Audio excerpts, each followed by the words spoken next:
On October 14, 1944, Erwin Rommel told his 15-year-old son that he had 15 minutes to live. Hitler had sent 2 generals to their home with an ultimatum: take cyanide or face a show trial that would destroy your family. Rommel chose the poison.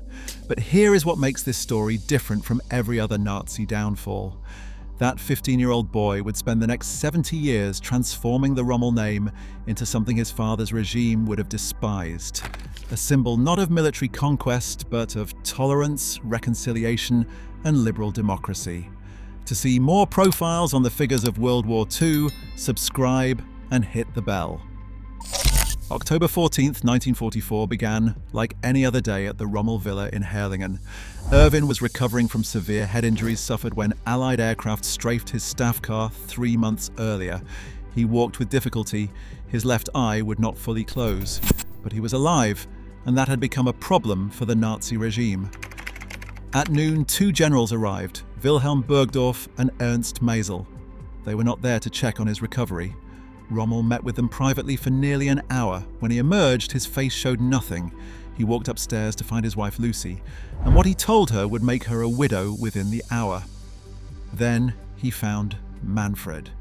He explained that dying by the hand of one's own people was hard, but the house was surrounded, and Hitler was charging him with high treason. The accusation connected him to the July 20th plot, the failed assassination attempt against Hitler. Rommel had known some of the conspirators. Whether he was directly involved remains debated by historians, but Hitler had decided he was guilty, and Hitler's decisions were final. Rommel laid out the choice he had been given. If he took the cyanide, his death would be announced as complications from his injuries. Full state funeral, military honors, his family would be protected, their pension secured. But if he refused, if he demanded a trial, everyone he loved would face the consequences. The Nazis had made clear what happened to the families of traitors. At 12:15, Rommel told his son he would be dead within 15 minutes. Outside, Gestapo agents waited in the woods surrounding the property. If Rommel tried to resist or flee, they had orders to shoot. The cyanide was not really a choice at all. It was a performance of choice, designed to give the regime deniability. Rommel put on his Afrika Korps jacket. He picked up his field marshal's baton. He said goodbye to his wife and son, then walked to the waiting car with Burgdorf and Maisel. They drove a short distance down the road and stopped. At 12:35, the phone rang at the Herrlingen villa. Rommel was dead. The official cause would be listed as a brain embolism stemming from his July injuries. A 15-year-old boy now carried one of the war's most dangerous secrets. Germany's most celebrated general had been murdered by his own government, and speaking that truth could get his entire family killed. The state funeral a lie. 4 days later, tens of thousands lined the streets of Ulm in silent salute. Field Marshal Gerd von Rundstedt delivered the eulogy, praising Rommel's devotion to the Führer and the fatherland. The coffin was draped in the Nazi flag. Military bands played. It was one of the grandest state funerals of the war. Every word of it was a lie. The Nazi regime gave Rommel full military honors while concealing that they had forced him to commit suicide at gunpoint. They praised his loyalty while having just accused him of treason. They celebrated his service while his body still contained the poison they had made him swallow. Lucie and Manfred stood at that funeral knowing the truth. They watched the crowds weep for the fallen hero. They heard the speeches honoring a man the regime had just murdered. They could not speak a word of it, not because they were cowards, because the same men who had killed Erwin would kill them too. The protection they had been promised, the pension, the safety, depended on their silence. Speaking meant dying, and Rommel had taken the poison specifically so they would not have to. The truth would have to wait. The teenage witness speaks. 6 months later, the war was ending. French forces swept into southwestern Germany in April 1945. Manfred, now 16, had been conscripted into the Reichsarbeitsdienst, the Reich Labor Service. As Allied forces advanced, he made a decision. He deserted. The French captured him anyway, along with thousands of other young Germans. He was processed as a prisoner of war and held for interrogation. But his name caught someone's attention. Rommel, the son of the Desert Fox. General Jean de Lattre de Tassigny, commander of the French First Army, wanted to speak with him personally. De Lattre had fought against Rommel in North Africa. He respected the field marshal's military ability, even as an enemy. Now he wanted to know what had really happened in October 1944. Manfred could have stayed silent. He could have repeated the official story about brain complications. He was 16 years old, a prisoner of war, surrounded by the forces that had just conquered his country. He had every reason to say nothing. Instead, he told the truth. He described the generals arriving at noon, his father's calm explanation of the ultimatum, the choice between poison and a show trial, the 15 minutes, the waiting Gestapo, the phone call confirming death. His testimony became one of the first credible accounts confirming that the Nazi regime forced suicides on its own officers. The boy who had watched his father die became a witness for history. By August 1945, he was released from the prisoner of war camp and returned to his mother. Manfred's disclosure revealed Nazi brutality to the Allies in a way official documents could not. A teenage boy, describing his father's last mourning in plain language, carried more weight than any intelligence report. But there was another secret the family had guarded for decades, one that would not emerge publicly until 2001. It would complicate the carefully constructed image of Rommel as the noble general with the perfect private life. The secret daughter. In 2001, a Sunday Times investigation uncovered personal letters that revealed something the Rommel family had kept private for nearly 90 years. Erwin Rommel had fathered a daughter in 1913 before his marriage to Lucie. The mother was Walburga Stemmer, a fruit seller in Weingarten. Their relationship was serious enough that Rommel proposed marriage, but his family objected because Walburga was not considered suitable for an ambitious young officer. The relationship ended, but the child, a daughter named Gertrude, remained. They did not abandon Gertrude. Instead, she was introduced to relatives as a cousin, and she maintained contact with the family throughout her life. She visited Lucie and Manfred regularly, even after Erwin's death. The connection persisted for decades. Walburga died in 1928, officially of pneumonia. Historians who have examined the circumstances suspect suicide, believing she was in despair over losing Rommel to Lucie and over the life she might have had. The revelation did not destroy the Rommel legacy, but it added complexity. The general whose image was carefully managed during the war, the honorable commander and the devoted family man, had a hidden past that the regime's propaganda machine would never have allowed. The Rommel myth was not just military propaganda. It extended to his private life. Gertrude outlived them all. She died in 2000, just before the Sunday Times investigation made her existence public. She went to her grave knowing who her father was, connected to his family, but never publicly acknowledged. Lucie's 27 years of silence. Lucie Maria Rommel survived her husband by 27 years. She lived through the occupation, the division of Germany, the economic miracle, and the long process of coming to terms with what her country had done. Born in 1894 to a Polish-Italian family, she was educated in Danzig and spoke multiple languages. She had been more than a general's wife. She was an intelligent woman who understood exactly what was happening around her. She knew what the regime had done to her husband. She knew what they were capable of. After the war, she faced the peculiar burden of being a Nazi general's widow in a country trying to forget that Nazism had ever happened. Denazification courts examined everyone connected to the regime. Former generals' families faced scrutiny, suspicion, sometimes prosecution.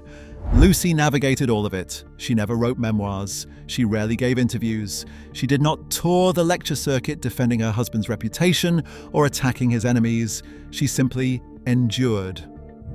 Her silence was not weakness, it was strategy. Speaking would mean becoming part of the story. It would mean defending, explaining, justifying. Lucie chose instead to let her husband's military record speak for itself while she raised her son and lived as private a life as possible.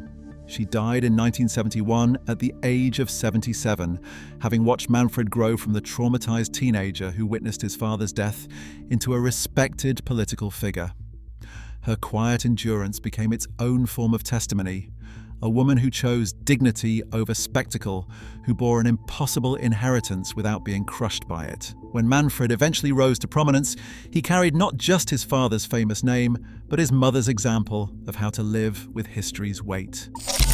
The son who inverted the legacy. Here is where the story takes its most unexpected turn. Manfred Rommel could have hidden from his name.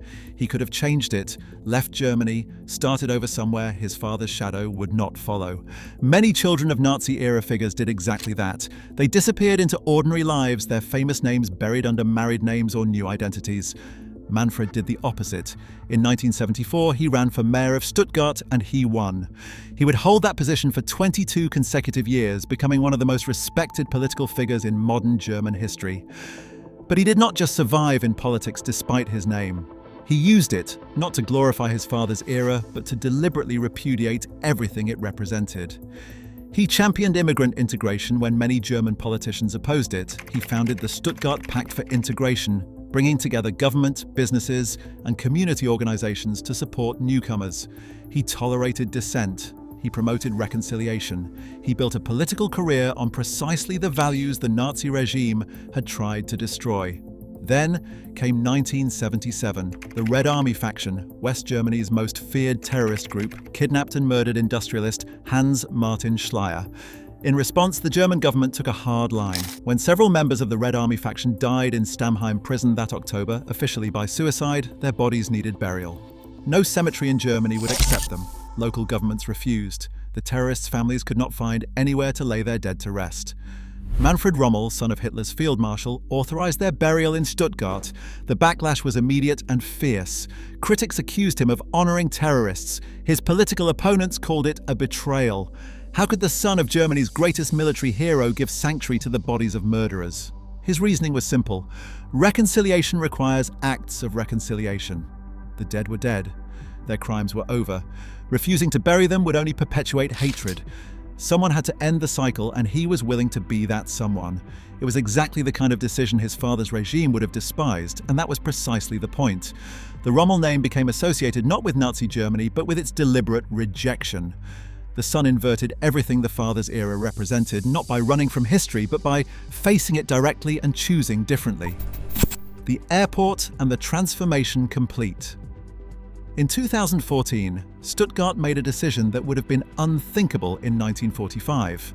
They renamed their airport not after Erwin Rommel, the famous general whose tanks swept across North Africa, not after the Desert Fox, whose military reputation had survived even as his regime crumbled. They renamed it after Manfred Rommel, the mayor.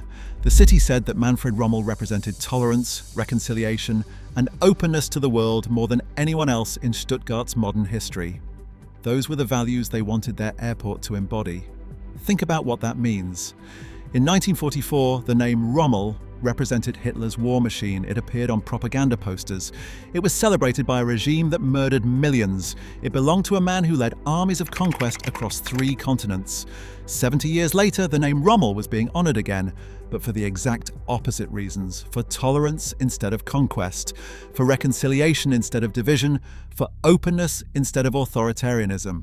The son's legacy had eclipsed the father's by inverting everything it once represented. An airport named Rommel, but for reasons no one in 1944 could have imagined. Manfred died in 2013, 1 year before the airport was renamed. He was 84 years old. He had spent his entire adult life demonstrating that a name does not determine a destiny, that what you inherit matters less than what you choose to do with it. The paradox of transformation. The Rommel family story inverts expectations at every turn. A forced suicide meant to silence a potential traitor instead preserved his legacy because the Nazis lied about it, and the truth eventually emerged anyway. A 15-year-old witness who should have stayed silent became history's truth-teller, confirming Nazi brutality to Allied interrogators when he could have simply repeated the official story.